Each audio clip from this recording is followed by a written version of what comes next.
Raila Odinga, the former Prime Minister of Kenya, having been born into politics, having been born in a wealthy family, must have crafted the AU bid and treated it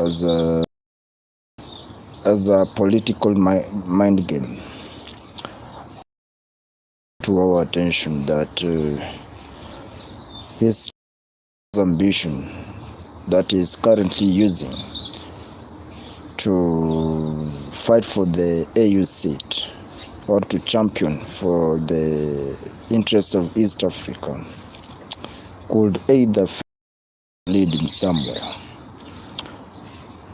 Moreover, they highlighted that he and may need to take note of. For instance, about the Western Africa influence. One of the biggest mistakes that is risking his seat to is that he has not shown interest in learning the French languages or even understanding the French lifestyle. So how then would he lure French-influenced countries? Campaign, he needs to identify a lifestyle that will accord him a recognition that indeed champion for the interest of Africa is for all, not or for a few people.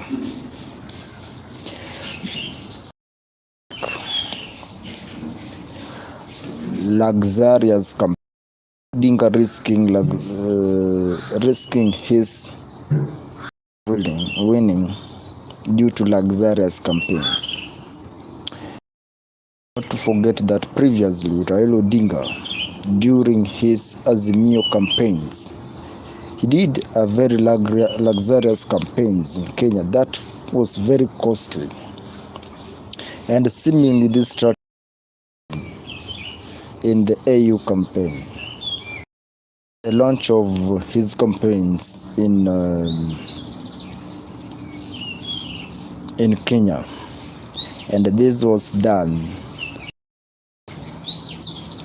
So when Raila Odinga is risking this launch of his campaign to be lavish, using the media, then you would like to beg the question, if he uses his luxurious campaign in Addis Ababa and uses in Kenya and try and attends paramount meetings just to meet the leaders, the political leaders, the heads of states, the diplomats, how then can the diplomats be, because this individual has not visited our country, but at the paramount meetings, how he speaks to people.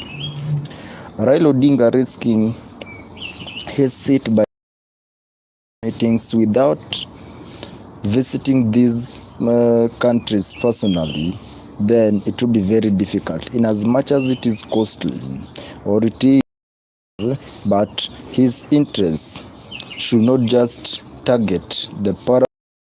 Odinga needs to show that by attending these countries, by meeting these heads of state personally, he means business. You can meet someone in paramount meetings, but the individual countries, you do not know those problems. You have not discussed. You have no file of interest that these heads of state want. Is not politicized, but it is a diplomatic, a lot of techniques, a lot of strategies, and expenses. Third, Raila Odinga ignoring the influence of former heads of states. If at all he can come up with how he can recruit former heads of states in campaign For instance, Uhuru Kenyatta, Jakaya Kikwete. Some of these have built influences that could help Raila Odinga in his AU campaign. But in his bench campaigns, Raila Odinga have not shown that there are presence of these individuals or in his championship for AU seat.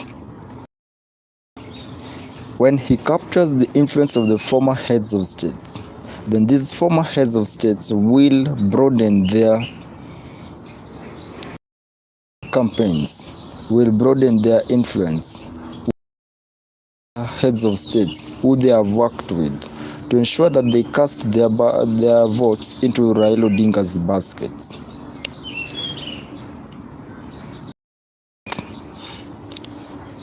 Raila Odinga,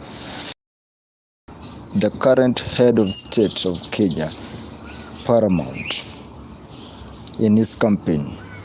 In as much as he has gone the footsteps of the head of state of Kenya, then the question the president of Kenya, the current president of Kenya, has built previously across